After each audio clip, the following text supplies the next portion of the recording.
Hey, thank you for coming tonight to One Student Ministry. Man, do we have a story to tell. A story that I think is going to impact your life in a major way. Sometimes in life, our character is tested. And it's not always fair, it's not always right, it's not always just. Sometimes it just is what it is. And my question for you tonight is, how do we respond when our character is tested? Well, as we begin, I do want to share a story of me and college. Many of you know that I played football. Southwestern is over there in Waxahachie. Many of you have already been to that campus 1,000 times. But I played football there for a couple of years. And, I wish I could have performed better than what I did. I was good, but I kept getting hurt all the time. I kept having hip injuries, ab injuries, knee injuries. Man, it was rough. It felt like once I got over one injury, I was injured again. But you know what happened? Despite my injuries, I just kept getting up, kept getting out there, kept going because that's who I was. I remember this one practice very vividly. It was raining, and if you've ever been to Waxahachie in the rain, it's kind of rough because the ground gets really muddy really fast. And so it's like you're on a slip and slide out there on the gridiron. It's like every step you take, you're all slipping, and you smell like cow manure. Have anyone experienced that before? A couple, yeah. Couple. It's not lovely. But this practice, it was raining down, and our coach decided he was going to put a new formation into our defense. So we added a dime package. So I was thrown in there. One of my other buddies were thrown in there because we're the fast guys who can cover the wide receivers. And so our goal was to do whatever it was necessary to keep our offense from throwing the football. And so it got pretty intense. We were like grabbing jerseys and pushing them, jamming them on the line of scrimmage, not letting them have a free run as soon as they said hut. And it was fun, but the problem was my knees were killing me, and it was hard to run. And you slipped everywhere. And so in the course of that practice, it would go on and go on. I would make some plays. I would get beat some plays. And the next thing you know, on this one play, I'll never forget it, the ball's high in the air. The receiver goes up for it. I come up for it. I don't really know what happens after that. We just collide and fall to the ground. And next thing you know, my hip is throbbing in pain. Now, the coaches don't know that. The players don't know that. I'm the only one who knows that. So you know what I do? I get up and I keep practicing. I just keep going. Every time I would fall to the ground, I would get up, I would keep going. Whether my knees were hurt, whether my hip was hurt, whether my abs were hurt, I would just keep going. Even we would have to run sprints afterwards. I lined up with the rest of the team, and I might have lost that race, but I kept going. And that's my encouragement to you tonight. Sometimes life will rear its ugly face at you, and you have a choice to make. You can quit, or you could keep going. No one knows what that story means to me other than myself. The coaches didn't know what I was going through. The players didn't understand, but I knew, because I knew how my body felt. And you know what? In that day, I proved to myself that I am tough, and then I can play in the collegiate level. I don't know if you've ever been in a situation like that. It might not be sports. It might be in your classroom. You had this really hard test, and you studied and you studied and you studied, and you found yourself approved. Or maybe it was in your band. For instance, Logan, he just made bass drum this week. He proved to himself that he can do it. Way to go, Logan. Proud of you. Maybe you just passed your STAR test. Did y'all have any of those recently? Well, good for you if you didn't have to, but most people did. Or maybe you asked that girl out, even though I'm not saying go out and date. I'm not saying that at all. But maybe you gathered the courage to go up to that beautiful lady that you are in love with, and you said, hey, can I get your Snapchat? There's a story behind that.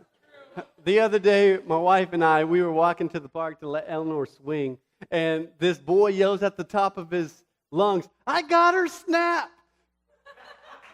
Everybody knew what that meant. These two girls were walking away. These two boys were going into the pool. So I know what y'all do. I see y'all out there. I don't know what moments you had to prove to yourself who you were, but I promise you they're there. Whether it was making the varsity team, whether it was catching that touchdown pass, whether it was twirling just perfect in that ballet recital, whatever the course may be, hitting that high note that I can't get to, but you can, whatever that case may be. Maybe at one time you've had to prove to yourself that you in fact can make it, that you in fact can make the right choices, that you can do the right things, that you can say the right things. And I promise you, other people might not notice, but I know that you notice. And even more important, I know that God notices as well. Sometimes our character is tested. It might be sin. It might be just everyday life stuff. It might just be proving to us that we can. You will be tested. How will you respond in those moments?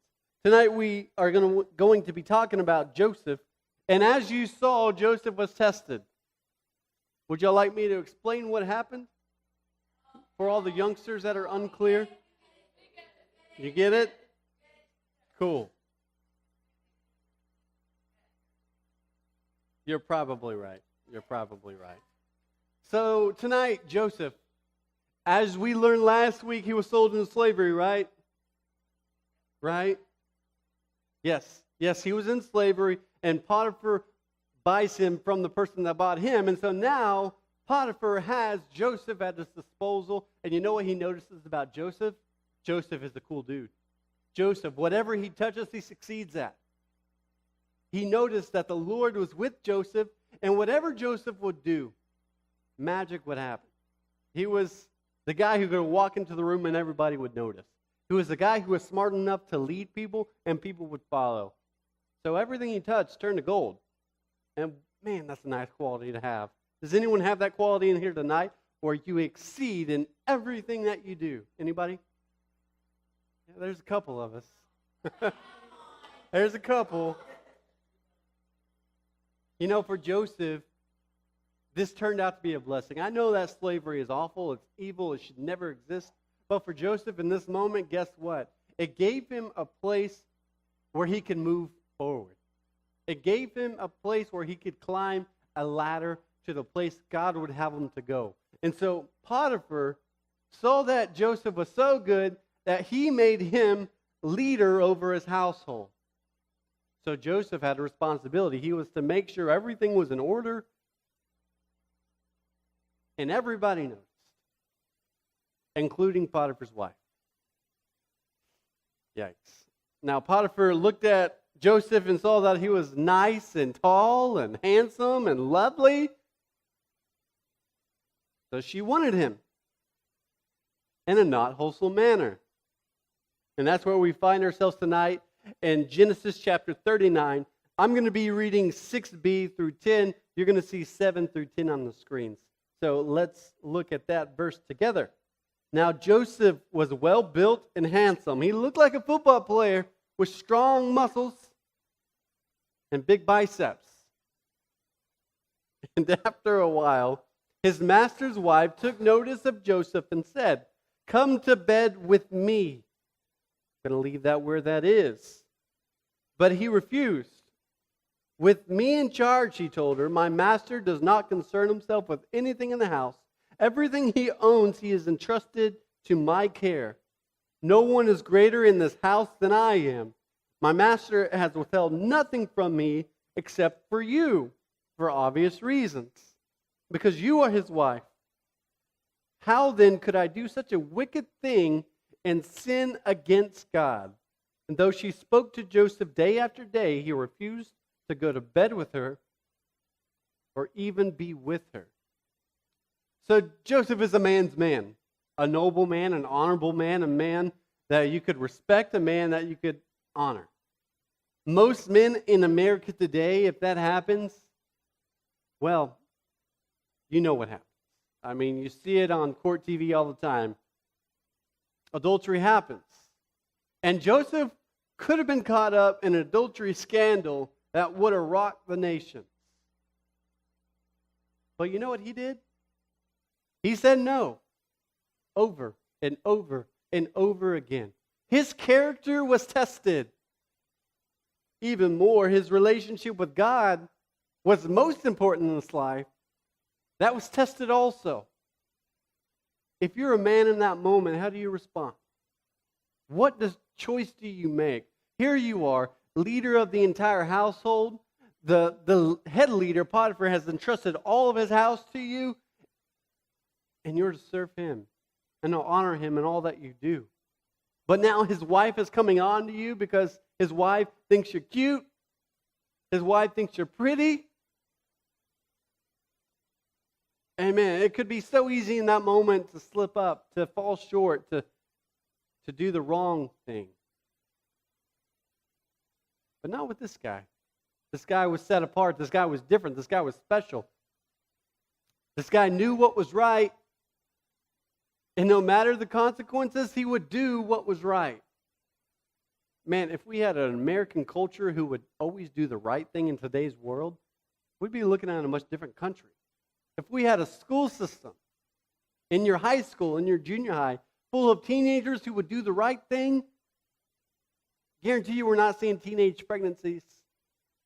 Guarantee you we're not seeing a bunch of people commit suicide because they're being bullied and made fun of at school. I guarantee you we would have a loving community instead of an area filled with hate, and sometimes you don't even want to go to school in the morning because you know what those other people are going to say about you.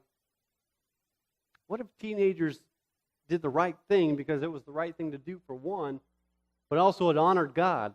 Joseph did the right thing even though it was unpopular. So my point tonight is this: your character will be tested.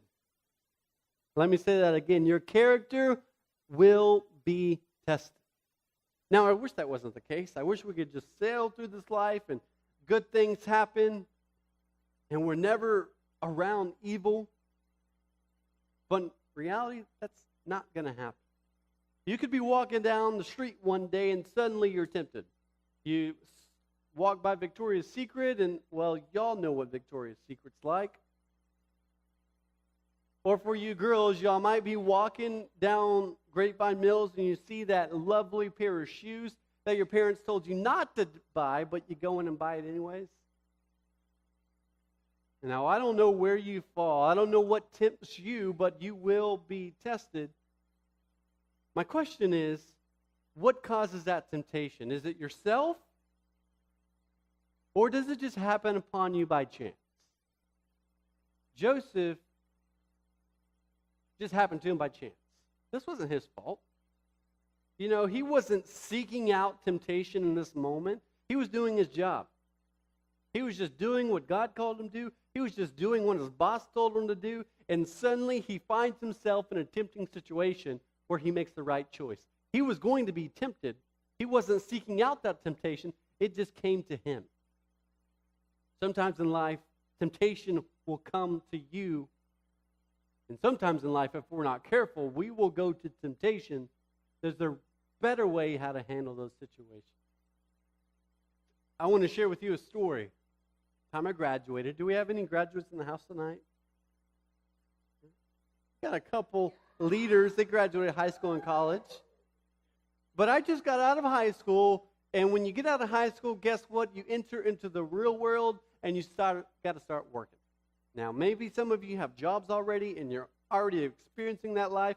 But I started a job, and I worked as a bank teller. You know, one of those guys that are sitting at a window, and you drive by, and you place a check, or you place a deposit, and the bank teller does what he does and types it all out and all that good stuff, and you finish your banking experience. That's what I did. And you know what? I was around money all day. Cold, hard cash. You got to love it. Does anyone have any money in the house tonight? Can I have it? I'll take it all. All of it, right here. But I was around money day in, day out, day in, day out, day in, day out. You get the picture. And you know, money is something that people chase. For whatever reason, whether wrong or right, they chase it. They decide what they're going to do for the rest of their life based upon how much money it makes. And I was around all that money. Could have had it. Could have been in my fingertips. And it was. But I had to follow protocol. Now, the easy thing to do was to maybe slip $1 here or there, slip 100, slip 200. But if I would have done that, guess what would have happened? I would have got caught real quick because we do have safeguards. And after we count our drawer, someone else counts our drawer. After we count the vault, someone else counts the vault. So people would have noticed quickly. And then I would have gone to jail. So, although you're placed in a temptation where money's all around, you don't give in. Why? Because there are safeguards. There are things to protect you from giving in to temptation. Now, a job like that, that's not me chasing temptation. That's temptation is just, it's just there. It's part of the job, part of the territory. But what would happen in that same moment if my money was there and I walk into that building with no one else? Then that's me seeking out temptation. And it would be easy to fail in that moment because no one else is around. Now, Joseph, for him, it was just him and the lady. That was it. Only two people on the scene.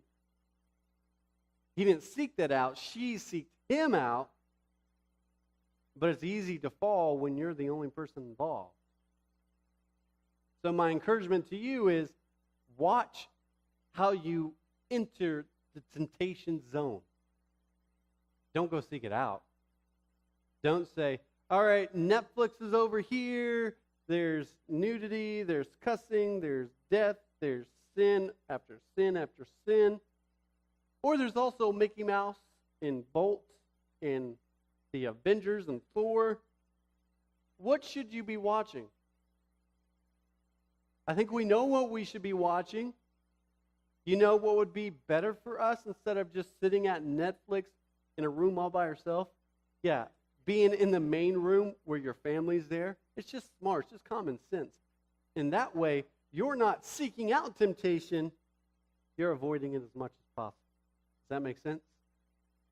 You know, sometimes instead of being on your phone late at night, because I know what some people can do with their phones, maybe you just put that away. You leave it in the kitchen. And you let your mom or dad come to wake you up, or you actually buy a good old-fashioned alarm clock and let that do the trick. You know, the choice is yours. My encouragement to you is don't go finding temptation, because sin is everywhere.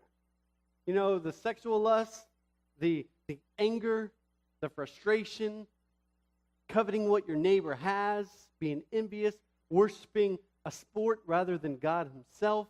The temptations, they're out there. The sin, it's out there.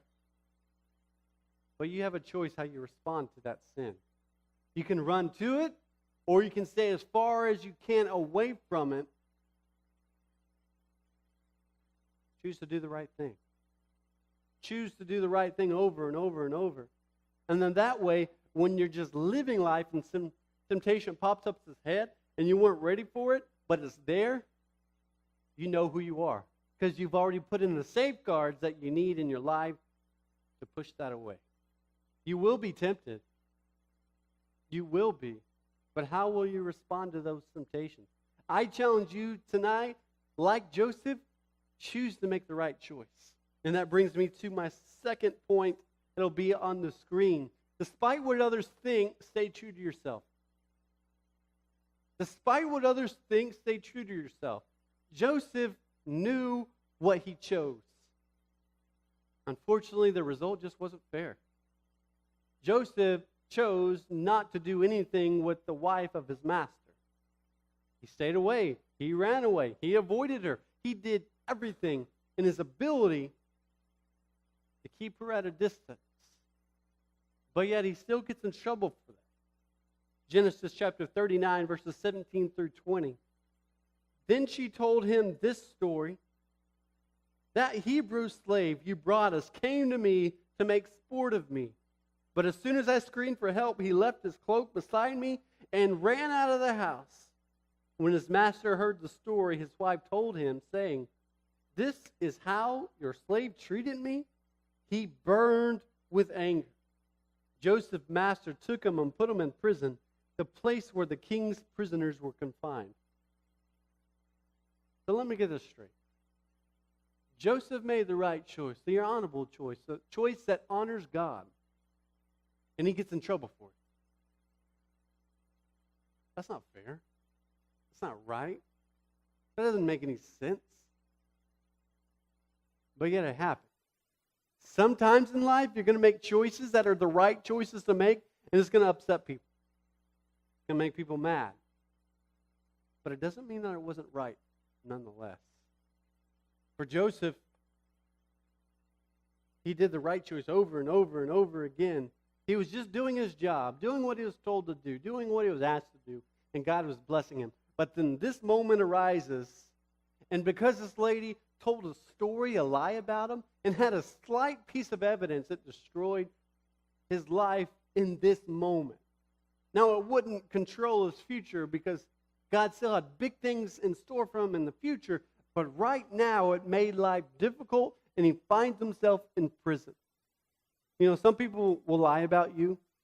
Some people will cheat on you. Some people will make fun of you. And all that's not right. And it should never happen, but we know that it does. But you know what happened, and God knows what happened. And if you made the right choice, who cares on what the consequences are? God knows the choices that we make. God knows the decisions that we do on a daily basis. God understands when we make the right choice, even though people around us think we didn't. So stay true to yourself. You know what your faith says. You know what your faith teaches. Stay true to yourself. You know, people might lie about you. People might curse your name behind your back. People might take a little bit of evidence and try to twist it on you to make you look like the guilty party. You know, you could have had all the answers to the test, and someone copies off your paper and suddenly you're in the wrong too. You know you didn't cheat, but it looks like you did. Who does it matter to? Does it matter to the rest of the world? No. What matters is you know what happened. God knows what happened. You did the right thing. And yes, sometimes you might be in prison for it, but if you did the right thing, what does it matter? You know, there are really only a couple of opinions that matter in life. The opinion you have for yourself, the opinion that God says about you most importantly, and then the opinions of close family, those that love you, those that see you every day. Those are the opinions that matter. Those are the opinions you can trust and count on. When the rest of the world might let you down, those people never will. So do the right thing. When temptation comes, because it will, do the right thing. Prove to yourself that you will do the right thing. Prove to God that you will do the right thing. Prove to your family, those that love you, those that look up to you, that you can do the right thing. Temptation's out there. You can either chase after it, or you can just see it on the side of the road and choose to go away from it. Temptation is going to get you, but it doesn't have to control your life. Sin happens when we give in to temptation. So don't give in, because it's not worth it. There's nothing that sin can offer that is more important than the things of God. But chase after him. Chase after him. Be like Joseph tonight, who although he was tempted, he handled things the right way. For Joseph, it's not fair that he is in prison, considering he made the right choice. For Joseph, it's not fair that he lost his position. For Joseph, it's not fair that these other people thought negatively towards him. He didn't deserve that. Joseph did the right thing. But yet God knows Joseph did the right thing. So you know what happened? Joseph goes to prison, and he becomes favored in the eyes of the prison guards, and the next thing you know, he's leading the prison. That happened. That happened literally in the context following the scripture we read today. God still blessed Joseph because Joseph was in the right. If you're following after God, if you're making the right decisions after decisions after decisions, God will still bless you because you love him and you're chasing after him. So my encouragement tonight is this. Don't give in to temptation. It's not worth it. Run away from temptation. But also, when you make the right choices, sometimes people won't like it. But do the right thing anyways. Your character will be tested.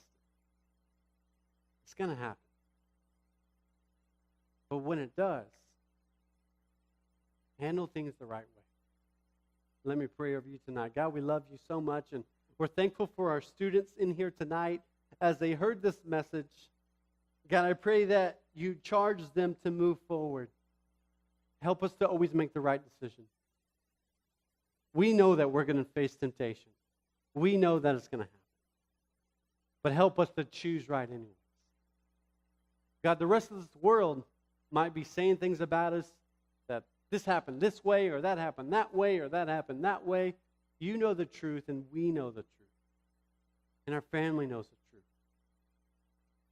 God, help us to do what's right, always. Help us to be champions of our character. Help us to be the person that you've called us to be. We thank you so much. We pray for our students today.